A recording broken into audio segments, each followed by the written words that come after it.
ሒወላ ወደ ሌላ ስፍራ መቀየርን እንኳ በፍጹም አይፈልጉም ነው የሚለው። የተሟላ ኒዕማ ከመሆኑ የተነሳ እንዲህ አይነቱን ህይወት ነው እንግዲህ አላህ ለመልካም ባሮቹ ያዘጋጀው። አላህ ይወፍቀን።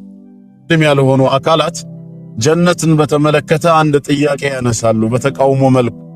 የእናንተ የሙስሊሞች ጀነት ሴክስ የበዛበት ጀነት ነው፣ መብላት፣ መጠጣት፣ ግንኙነት መፈጸም ነው፣ ምንም አይነት መንፈሳዊ ህይወት የለውም፣ ለዚህ ነው ወይ የምትታገሉት ስለሚሉ ያላወቁ ሰዎች ምናልባትም እውነታውን ማወቅ ከፈለጉ በአጋጣሚው እንዲረዱ አላህ በቃሉ የጠቀሰው ጀነት ምን አይነት ጀነት እንደሆነ ሰበብ ሆነን ለማስተማር ያክል ነው ማለት ነው።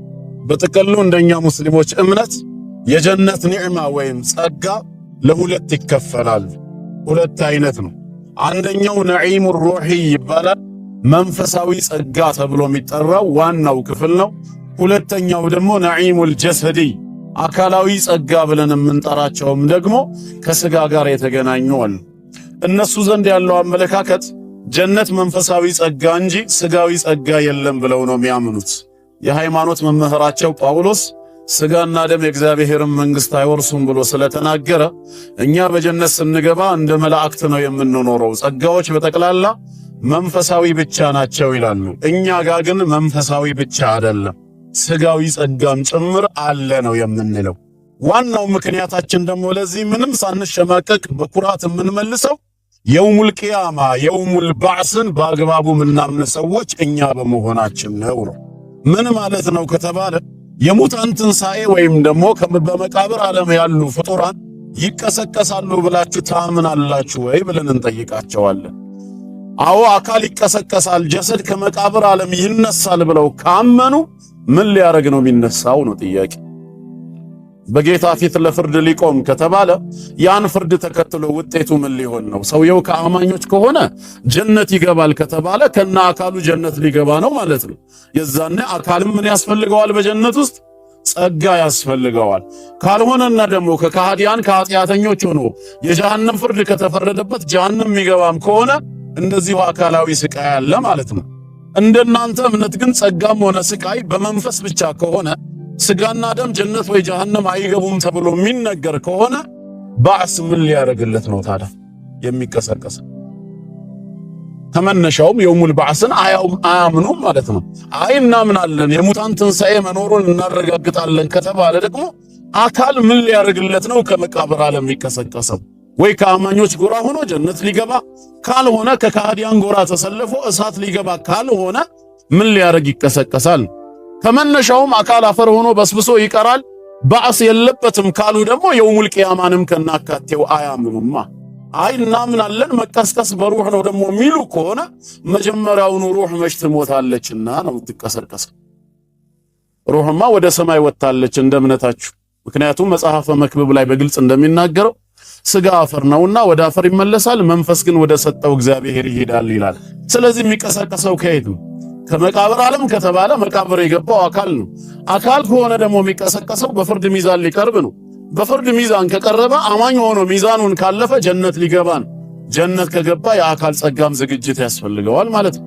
ጀሃነም ከገባም እንደዛው የሚሰቃይበት ቅጣት ያስፈልገዋል። እኛ በትክክል የውሙል ባዕስን የምናምን ህዝቦች ስለሆነን የጀነትም ሆነ የጀሃነም ጸጋ ቅጣት በመንፈስ ብቻ ሳይሆን በአካልም ጭምር ነው ብለን ስለምናምን ነው። ግልጽ ነው። አሁን ተግባብተናል። ሎጂኩም የሚያስኬደው ሙስሊሞች ከሚያምኑት እምነት ጋር ነው። እኛ ጋር ጸጋ በመንፈስ ነው፣ ስጋና ደም ጀነት አይገቡም ካሉ ለምን ተነሱ ከመቃብር ዓለም? ፈጣሪ ሙታንን እንደሚቀሰቅስ ሊያሳይ ነው ይላል አንዳንዶች። የዛኔ ማሳየት ምን ያደርጋል? ዱንያ ላይማ ለነቢያቶች ነብይነታቸው ማስረጃ እንዲሆን ያንን ይሰራው ነበር። ከሃዲያኖች ይሄን ነገር አይተው ወደ እምነት እንዲመለሱ እንዲጠቅማቸው በሙዕጂዛ መልክ ያደርገው ነበር። የውሙል ቂያማ የፍርድ ቀን እንጂ የማስረጃ ቀን አይደለም። ምን ያደርጋል? የዛኔ ማሳየቱ ታዲያ ትርጉሙ አላ ኩሊ ሃል ኢስላም መንጢቅይ ነው፣ ሎጂካል ነው ማለት ነው። ስለዚህ ጸጋው ሁለት አይነት ነው ብለን እናምናለን። ከመንፈሳዊ ጸጋ እንነሳለን። ይሄንንም እንዲያውቁ እንፈልጋለን። በጀነት ውስጥ ካሉ መንፈሳዊ ጸጋዎች መካከል አንዱና ዋነኛው ከሁሉም በላጩ ጸጋ ሙስሊሞች የሚያምኑበት ምንድነው? ሩእየቱላሂ ዐዘ ወጀል ፈጣሪ አምላካችንን አላህ በአይነ ስጋ ማየት ወደሱ መመልከት የጸጋዎች ሁሉ ትልቁ ጸጋ ነው። አላህ ይወፍቀን። ዛሬ በዱንያ በምድር ዓለም ጌታ አላህን ማንም ያየው የለም። ከመላእክትም ከነቢያትም ከደጋግ የአላህ ባሪያዎች ከጂኖች አጠቃላይ አላህን ማንም ያየው የለም፣ ሊያየውም አይቻለውም ብለን እናምናለን።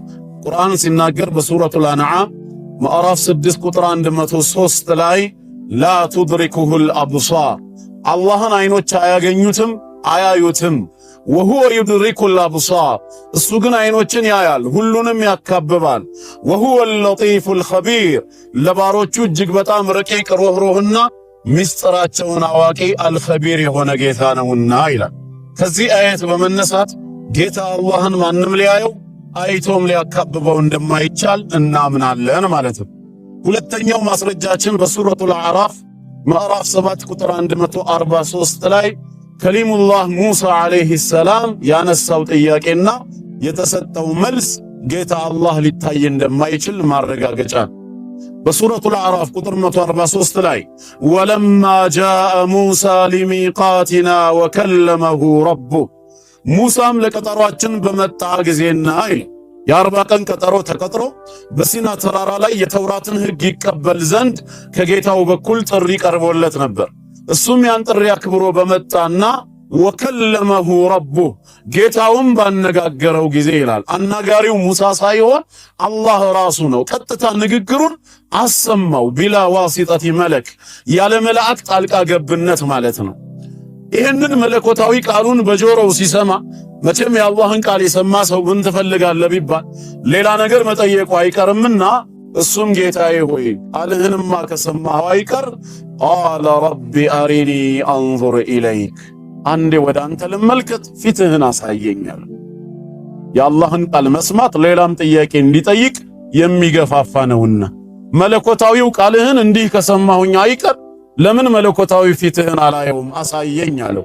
ጌታችን አላህም ቃለ ለን ተራን በፍጹም አታየኝም አለው። አንተ ደካማ መኽሉቅ ነህ፣ እኔ ኻሊቅ ነኝ። በዚህ አይነት እኔን ብታየኝ ትሞታለህ እንጂ አትተርፍምና እኔን ማየት አይቻልህም አለው።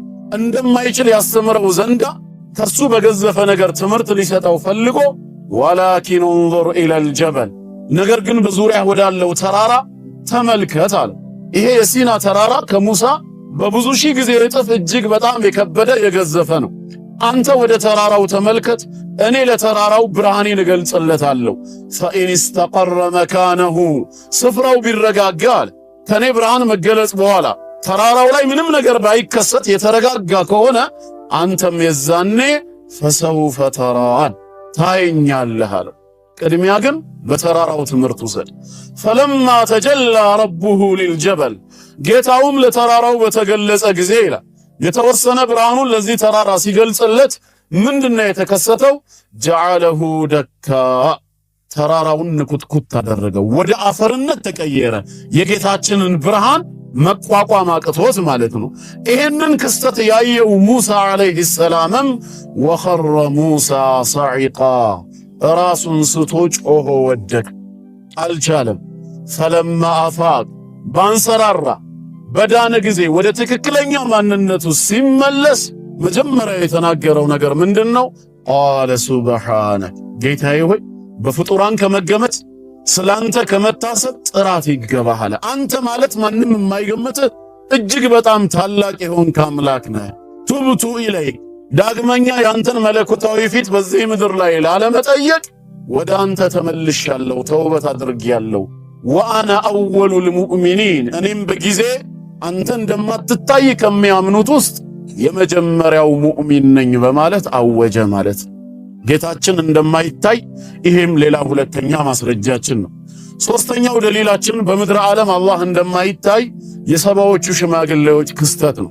ሙሳ አለይሂ ሰላም የተውራትን ሕግ ተቀብሎ ከተመለሰ በኋላ ጠብቁኝ ያላቸው ሰባዎቹ ሽማግሌዎቹ ጋር ሲደርስ ምንድን ነበር ያሉት እነሱ? ሱረቱል በቀራ ሁለተኛው ምዕራፍ ከአንቀጽ 55 እስከ 56 አንተ ከጌታ ጋር ቀጠሮ አለኝ ብለህ እኛን እዚህ አስቀምጠህ እንደፈለክ እያዋራህ እያየኸው ትመጣለህ። እኛ ያንተ ተከታይና አማኝ እንድንሆን ከተፈለገ እንዳንተኛ እሱን ማየት አለብን፣ አለበዛ አናምንም አሉ። ጌታ አላህ ምን አላቸው? ወኢዝ ቁልቱም ያ ሙሳ ባላችሁ ጊዜ አስታውሱ አለ። አንተ ሙሳ ሆይ ለን ኑእሚነ ለከ ሐታ ነረ አላህ ጀህራ አላህን እንዳንተ በግልጽ እስከምናየው ድረስ አናምንልህም አሉ። ይህን ጥያቄ በማንሳታቸው ምክንያት ፈአኸዘትኩም ሳዒቃ የመብረቅ ጩኸት ሁላችሁንም ያዛችሁ፣ ወደቃችሁ። ወአንቱም ተንዙሩን የምትመለከቱ ሆናችሁ ነው ደግሞ ሞታችሁ። ግን እኔ አዛኝ ነኝና ثم بعثناكم من بعد موتكم ከሞታችሁ በኋላም ቀሰቀስኳችሁ ለዓለኩም ተሽኩሩን ታመሰግኑኝ ዘንዳ ነገ በዋናው ቀንም ከሞት በኋላ ዳግም መቀስቀስ መኖሩ ትምህርትም ይሆናችሁ ዘንዳ ይሄን ሰርቻለሁ ይላል ጌታ አላህ። ጥያቄውን በማንሳታቸው ምክንያት ለዚህ ነበር የተዳረጉት ማለት ነው። ስለዚህ አላህ በምድር ዓለም ማንም ሊያየው አይችልም የሚለው ቋሚና የጸና እምነታችን ነው። እንደዚሁም ሌላኛው ማስረጃችን በሱረቱ ሹራ 42ኛው ሱራ አንቀጽ 51 ላይ አላህ በግልጽ የተናገረው ወማ ካነ ሊበሸሪን ለሰው በፍጹም አይገባውም ይላል አላህ። የነብይነትና የረሱልነትን ማዕረግ አላህ ከሰጠው ነብይ ረሱል አድርጎ ከሾመው በኋላ ነገር ግን አይገባውም። ምንድነው ማይገባው? አንዩከሊመሁላህ እሱን በጋድ ሊያናግረው ይላል። ሰው ከባልንጀራው እንደሚያወራው ፊት ለፊት እየተያዩ አላህን እያየ ማናገር አይገባውም። ያ ነብይም ሆነ ረሱል በምን መልኩ ቢሆን እንጂ ኢላ ወህያን በወህይ አማካይነት ቢሆን እንጂ። ያ ወህይ በተኛበት በህልሙ ልክ እንደ ኢብራሂም ልጁን ሲያርድ ሊያሳየው ይችላል። ወይ ረሱል አለይሂ ሰላቱ ወሰላም ኢቅራ ከመባላቸው በፊት ለ6 ወር በተከታታይ ያዩት እንደነበረው ህልም በህልም አማካኝነት አላህ ወህይን ያወርድለታል እንጂ ፊት ለፊት እያየው መነጋገር አይገባውም ለዛ ነብይም ሆነ ረሱል። አው ሚን ወራኢ ሒጃብ ወይም ከመጋረጃ በስተጀርባ ቢሆን እንጂ ማለትም አላህን እንዳያይ መጋረጃ ተደርጎ ቃሉን ግን ቀጥታ እየሰማ ልክ እንደ ሙሳ ህግን ይቀበል ካልሆነ በስተቀር ፊት ለፊት ማየት አይገባውም። አው ዩርሲለ ረሱላ ወይም የመላእክን መልእክተኛ ወደዚህ ነብይ ወይም ረሱል ቢልክለትና ፈዩሂየ ቢኢዝኒሂ ማ የሻ በፈቃዱ የሚሻውን ነገር ወደዚህ መልእክተኛ ቢያስተላልፍለት እንጂ በምንም አይነት መልኩ ፊት ለፊት ጌታውን እያየ ማናገር አይገባውም። ኢነሁ ዓሊዩን ሐኪም ከሁሉ በላይ ያለ ፍጹም ጥበበኛ ጌታ ነው ይላል። ጥሩቁል ወህይ የወህይ መምጫ መንገዶች እንኳን በእነዚህ 3 መንገድ ነው የተዘጋው። ያ ነብይም ሆነ ረሱል አላህን ፊት ለፊት እያየ ማናገር ተገቢው እንዳልሆነ ነው የተነገረ። እነዚህ ሁሉ ቁርአናዊ ማስረጃዎች ጌታ አላህ በፍጹም እንደማይታይ ያሳዩናል ማለት ነው። ኢማሙ ሙስሊም በሳሒሓቸውም እንደዘገቡት ነቢያችን አለይሂ ሰላቱ ወሰላም በአንድ ሐዲሳቸው ምን ብለው ነው የተናገሩት? ተዓለሙ ሁላችሁም ወቁ ተማሩ አነሁ ለን የራ አሐዱን ሚንኩም ረበሁ ዐዘ ወጀል ሐታ የሙት ከእናንተ ውስጥ አንድም ሰው ቢሆን ጌታውን አያይም የሞተ ቢሆን እንጂ አሉ። አላህን አይቶ በሕይወት መኖር የሚችል የሚድን ማንም የለም ብለው ነግረውናል ማለት ነው። በሌላ ሐዲስ ደግሞ አቢ ሙሳ አልአሽዓሪ ረዲየላሁ ዐንሁ ባስተላለፈው ሐዲስ ቃመ ፊና ረሱሉላህ ሰለላሁ ዐለይሂ ወሰለም ቢኸምስ ከሊማት 5 መሰረታዊ ቁም ነገሮችን ሊያስተምሩን በእኛ መካከል መልእክተኛው ተነሱ አለ። 5ኛው ትምህርታቸው ሒጃቡሁ ኑር አለ። በፈጣሪና በፍጡራን መካከል የተደረገው ግርዶሽ አለ። አላህን የሚጋርደው ምንም ነገር የለም፣ እኛ እሱን እንዳናየው ማለት ነው። የተጋረደው ግርዶሽ ፊቱ ላይ ያለው አኑር ብርሃን ነው። በፊቱ ላይ ብርሃንን አድርጓል እንደ ሂጃብ። ለምን ቢያነሳውስ ምን ችግር አለው? ለው ከሸፈሁ ቢገልጸው ቢያነሳው ኖሮ ይሄን ፊቱ ላይ ያለው ኑርን ቢያነሳው ኖሮ ለአሕረቀት ሱቡሓቱ ወጅሂሂ የራሱ የፊቱ መለኮታዊ አንጸባራቂ ብርሃኑ ያቃጥል ነበር። ፊቱ ላይ ያለውን ኑሩን ብቻ ሳይሆን የራሱ የፊቱ አንጸባራቂ ብርሃን ያቃጥል ነበር። መንተሃ ኢለይሂ በሰሩሁ ሚን ኸልቂሂ አይኑ ከፍጡራኑ የደረሰው ስፍራ ድረስ ጌታ አላህ ሁሉን ተመልካቹ ፍጥረታቱ ሁሉ በሱ እይታ ስር ነው ያሉት። ያንን ኑር ከፊቱ ላይ አንስቶት ቢሆን ኖሮ የራሱ መለኮታዊ ፊቱ አንጸባራቂ ብርሃን ዓለሙን ሁሉ አቃጥሎ ይጨርሰው ነበር ነው ያሉት። አላህን አይቶ የሚድን አንድም ፍጥረት እንደሌለ በዚህ ሐዲስ መረዳት ይቻላል ማለት ነው።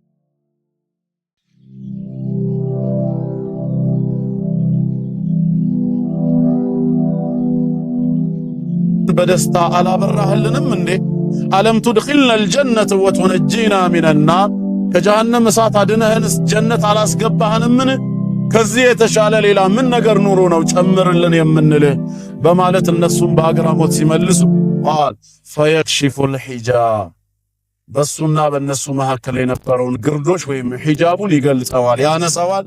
ፈማ ኡዕጡ ሸይአን አሐበ ኢለይሂም ሚነ ነዘሪ ኢላ ረቢሂም ዐዘ ወጀል ወደ አላህ መመልከት የተሻለ ሌላ ምንም ኒዕማም አልተሰጣቸውም። ثم ተላ ከዛም መልእክተኛው አነበቡ هذه الآية ይሄንን የቁርአን አንቀጽ للذين أحسنوا الحسنى وزيادة የሚለው። ስለዚህ ያ ጭማሪ ምንድነው? ጀነት ላይ አላህን ማየት ነው። እግረ መንገድ ምን እንረዳለን?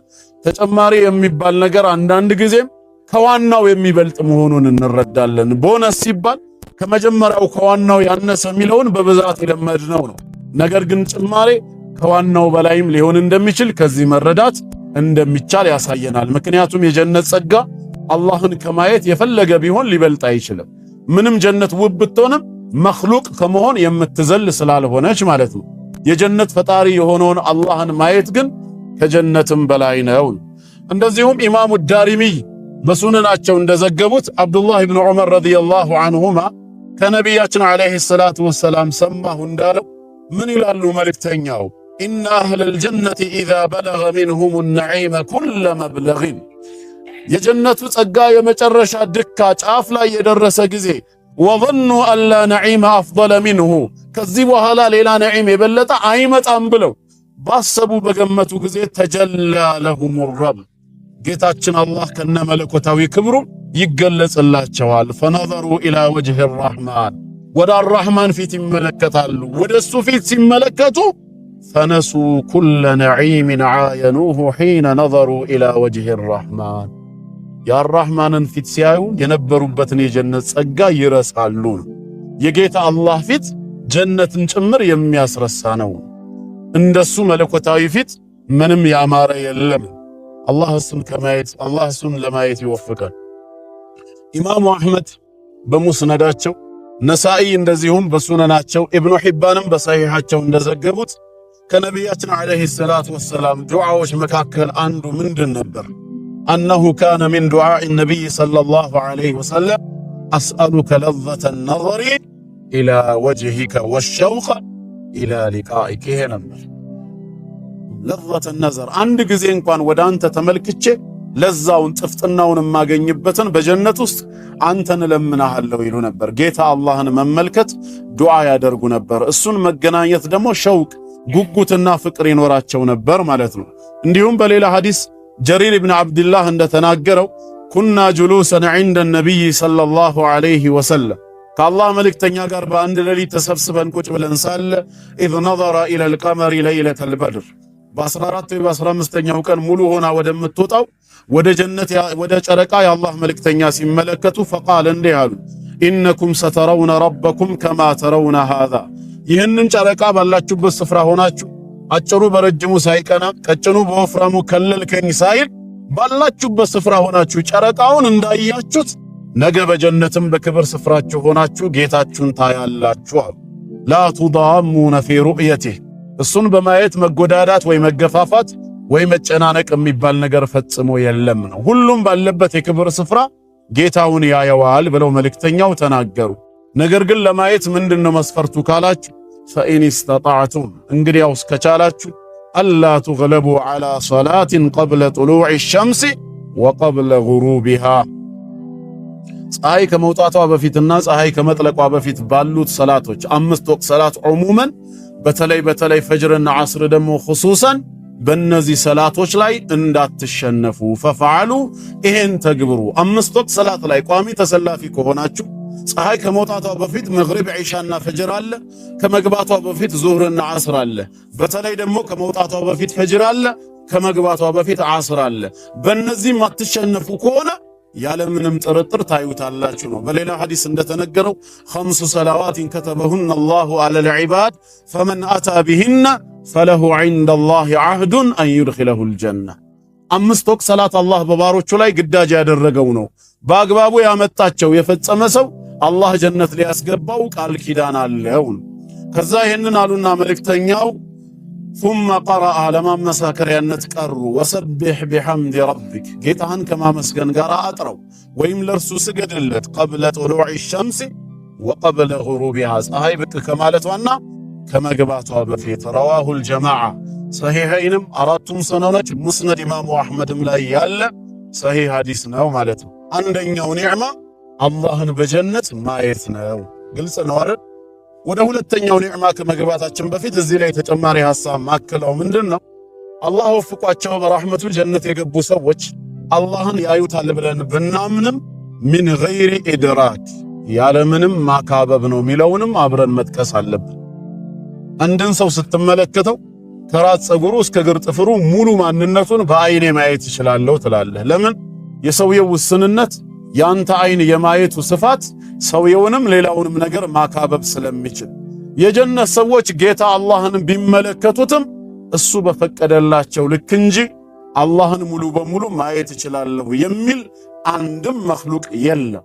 ምን ገይሪ ኢድራኪን ያለ ምንም ማካበብ ነው። ቁርአን በሱረቱ አልአንዓም ቁጥር 103 ላይ እንደተናገረው ላ ቱድሪኩሁል አብሳር ነው ማለት። ኢድራክ ማለት አልኢሓጠቱ ቢሸይእ ማለት ነው። አንድን ነገር ማካበብ ማለት ነው። በአንተ ቁጥጥር ስር ማድረግ። አላህን አካቦ ማየት የሚችል መኽሉቅ የለም። አላህን አካቦ ለማየት ለጌታ አላህ ከዚህ እስከዚህ የሚባል ልኬት ያስፈልገዋል። ይሄን ልኬት ማን ነው ሊነግረን የሚችለው? አብዱላህ ኢብኑ አባስ ረዲየላሁ ዐንሁማ ምንድነው ያለው? ለው አነ ሰማዋቱ ሰብዑ ወልአርዱነ ሰብዑ ፊ ከፍ ረሕማን አለው።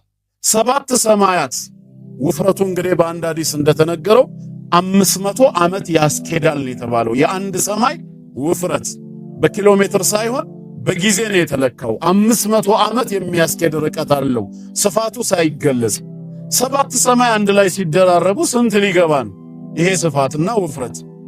እንደገና ደግሞ ሰባት ምድር ሲጨመሩ እነዚህ ሰባት ሰማይና ሰባት ምድር ፊ ከፍ ረሕማን አርራህማን መዳፍ ላይ ቢቀመጡ ኖሮ አለ በጌታችን መለኮታዊ እጅ ላይ ቢያርፉ ኖሮ ከእጁ ትልቀት የተነሳ ሰባት ሰማይ ሰባት ምድር የሚኖራቸው ድርሻ ኢላ ከኸርደለቲን ፊ የዲ አሐዲኩም በአንዳችሁ መዳፍ ላይ እንደተቀመጠ የጎመን ዘር ፍሬ ነበር የሚሆኑት አለ።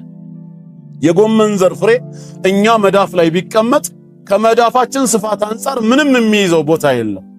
ሰባት ሰማይና ሰባት ምድር አርራህማን እጅ ላይ ቢቀመጡ ድርሻቸው እንደ ጎመን ዘር ፍሬው ነው።